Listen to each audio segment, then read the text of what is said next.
offering to make a contribution at this particular convention, I knew that I didn't have enough first-hand material to talk about the role of drama with direct reference to the Civil War. But I knew also that there were a couple of things about violence which I had written on in reference to Wole Soyinka's plays that I wanted to explore further with reference to plays by Sierra Leonean playwrights. So I went to the SOAS library and looked for whatever plays were there in English. There were several in Creole, but I chose to look at ones in English and looked to see if any of those playwrights had written about violence. So, not surprisingly, perhaps I came up with Sarif Isman and Yulisa Patmani and then Fred Bobor. And I'll speak about a little bit about each of the three of them. I've called the paper Notes on a Comparative Miscellany of Violence as a Dramatic Art because they are just notes and preliminary thoughts. So in the paper I'm considering the presentation and representation of violence in the performance arts with particular reference to economic, generational and gendered inequalities as the motives underpinning violence. And I begin by considering how Soyinka and Ngugi wa Thiong'o have approached the representation of violence in some of their plays, and then consider examples from South Africa and Uganda, very briefly of course.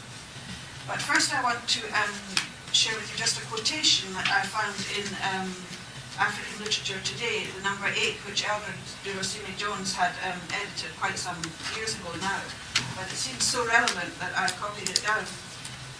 He was interviewing John Carney, who of course is a South African actor who played in the play The Island.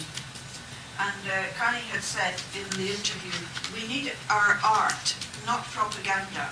The story is enough, and the message will take care of itself. The truth is bigger than ourselves, and we should tell it as simply as possible."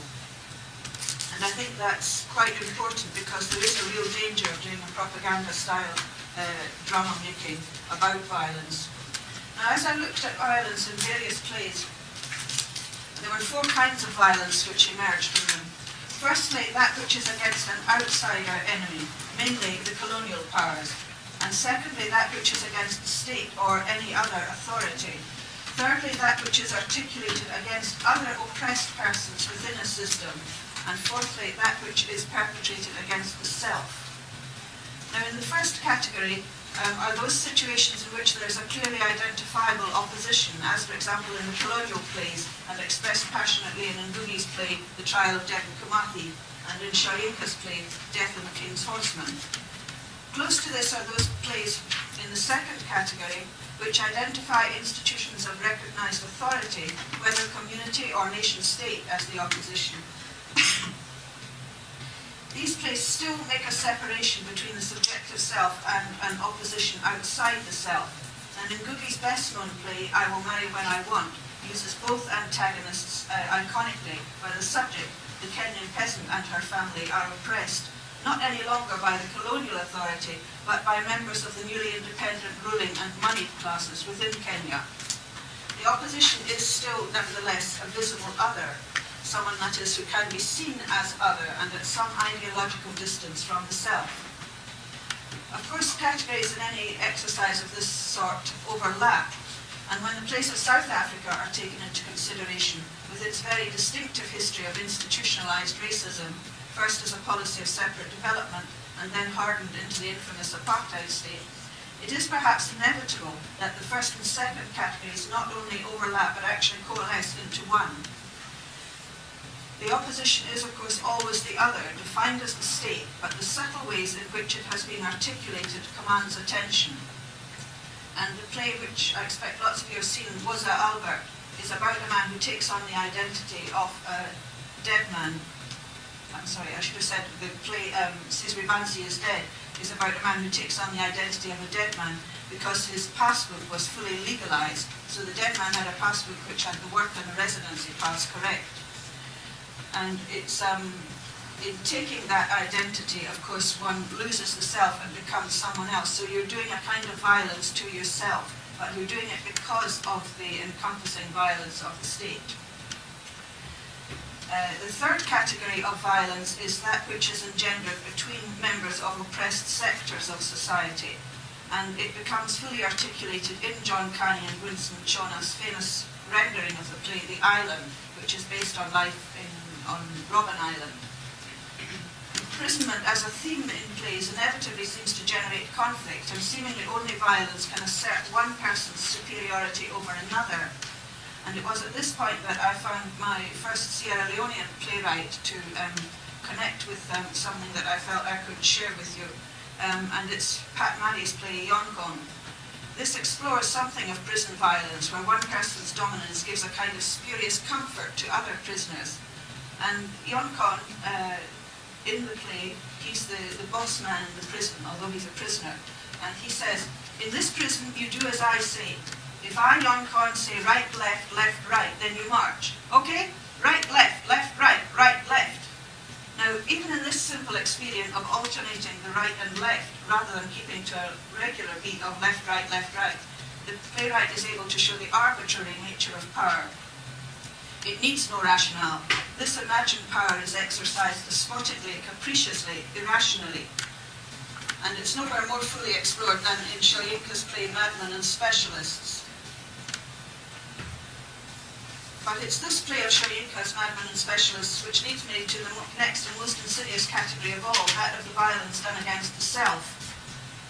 So I think that with reference to Sierra Leone, it's not perhaps the externalized struggles, for example, against the colonial power, nor against the state, which relate most clearly to its recent past, but evidence of the internal struggle between and within the individual, himself or herself.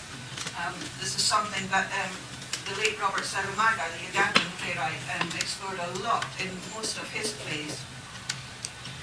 Sarumaga gives a graphic metaphor of human disintegration, that of the elephant being eaten while still yet alive, but being eaten by men who are on the inside of it, who consume it until it falls. So I looked at the work of three playwrights, Sarif Isman, who was a medical doctor by profession, and he wrote incisively of the struggles of an emergent new nation. Now, I was astonished to see in each of these playwrights that each of them did address an issue of violence in some way or other, but perhaps nowhere more astonished than in Sarif Isman's plays. Now, the blurb on the back of the play proclaims rightly that it addresses various themes of, and I quote, romance, political intrigue, and corruption. But more presciently, perhaps, it indicates a trend towards a certain pleasure in anarchy, in chaos, and even in violence, which has perhaps found its apogee from normality in the violent actions of the Civil War. And I'd like to read you out from this quite old copy, as you can see, of Eastman's plays. Now, these are Creole people in the play, and it's the beautiful young Violet, who is to be married off to a young man. In fact, that is about to not take place. She makes other choices. But what's of interest to us is that Violet has gone downtown, and there's been a riot. Now, this play was published in 1960, let me just get it, in 1965. So I don't know what riot that would be being referred to in Sierra Leone at that time. Was it 3 times? 64. That would about figure, yes. So Violet very naughtily has gone off downtown by herself. And her mother's very worried. And when she comes back, she tells her mother all that's happening. And she says, well, you know, don't interrupt, dear Jack. It was simply splendid. I was shopping at British stores in Independence Avenue when the rioting started. You should have seen the business houses panicking to run down shutters and businessmen scurrying like rats into their holes. Strangely, I was not frightened at all. In fact, the excitement that came over me left no room for fear. Now, the things I've seen today. You know Smith, the trader where we sometimes buy fancies? His house and shop were attacked by the looters. I shall never know where those hooligans managed to get so many stones from, seeing that all the streets are tarmacked, but you'd scarcely believe it.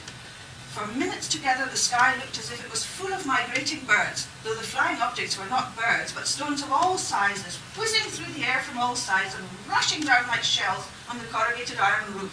It must have been ghastly for Smith and his family in the house. I can't blame him for losing his nerve. Anyway, he rushed for his double-barreled gun and went to a first-floor window, looking down into the street. Every time he pulled the trigger, the recoil would make him jerk his head up, so that his shock of greying hair would lift and shake all over his head like a lion angrily shaking his mane. So the mother says, "Do you mean, child, that you just stood there watching all this violence and shooting?" And Vi, walking up and down downstage, still very excited. "Oh, not all the time. When things got too hot, I joined in the stampede and ratted with the rest of them up the side streets. Particularly when the police started hurling tear bombs around. Ooh, what an acrid stench. But the excitement was always too strong, and we would all begin to trickle down again to the riot."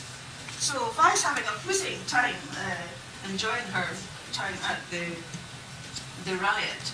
So she feels all this is very thrilling, and it's only when she eventually feels her life is in danger is she glad to have been extricated from it by a dashing young captain in the army. Now, the next playwright whose work I considered was Ulissa Pat Maddy. I've already referred to his play Yonkon on life in prison and the vicarious sense of comfort and security it can provide for some dislocated men.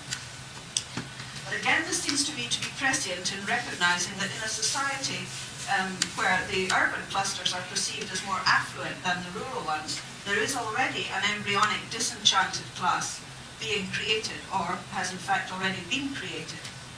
Yonkon's desire is to go back into prison, and he says, "I haven't missed a Christmas here for 40 years. So he suggests that it's only among the socially disenfranchised that peer support, recognition of the need for acknowledgement, and a structure-based society is found.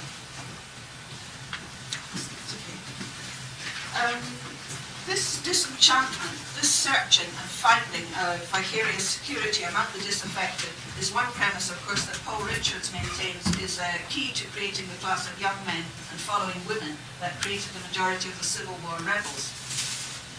But I have to say that it was in another of Pat Maddy's plays that I found the most disconcerting and most prescient images. It's a play called Bana Bendu, which is the story of a young woman, Umu, who is to be the human sacrifice for the deities under the guidance of the priest Urtam Roko. Her executioners will be 4 Bakanda, who are described in the cast list as society men, bracket, night burglars and followers of Urtam Roko. In one exchange with these men, the Bakanda, Umu declares that her dead body in your bloody hands will brace with shame your murderous traditions. Sacrifice I am, yes, a human sacrifice. So page 99. Now she identifies the objective in making her a human sacrifice as the acquisition of material wealth. And again on page 100 to 101 she goes through, don't you want a house, don't you want a car, a driver, all of that. Now even this far the play is very interesting, but it becomes more emotionally entrancing when the Bakanda start dancing, and on page 103 the stage instructions read, "The dance gets wilder and more uncontrollable. Seemingly from nowhere emerge creatures human from the waist down, but from the torso and heads upwards, those of animals, birds or reptiles.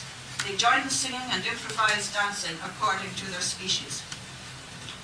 It's this strange imagined spectacle of human and spirit figures combining which evokes the most frightening possibilities of internalizing and internalized violence. When violence has become part of the spectrum of possible actions and activities, perhaps it can only be represented through imaginary figures and imagined actions. Reality perhaps would require self-mutilation on stage as a physical manifestation of a psychological violence to the self. And that's the self-destruction that both Serumaga and Shoika have written about in their plays. In the end of Pat Maddy's play, in a way that I don't honestly understand, it turns out that both the priest Urtam Roko and Umu, the intended human sacrifice, have been being deceitful. And Urtam Roko is described as, quote, corruption unsurpassed, and Umu, the woman, as the disguised corrupt. And together they're named as partners of evil and deceit. I don't know where that's coming from. I've read it several times and I can't understand what's happened there. Whatever its meaning in literal terms, the force of the violence and the demonstration of the entrancing and enveloping nature of violence seeps from the pages. Presumably in performance, if it's not glamorized and rendered anodyne in pursuit of entertainment, it must be even more powerful. So, Pat Maddy was writing in the middle 70s. These plays were published in 1972.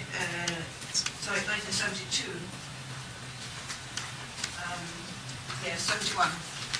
And finally, I want to look at the work of Frederick Gogor, writing for the People's Educational Association of Sierra Leone, and he published a little play in 1985 called The Runaway.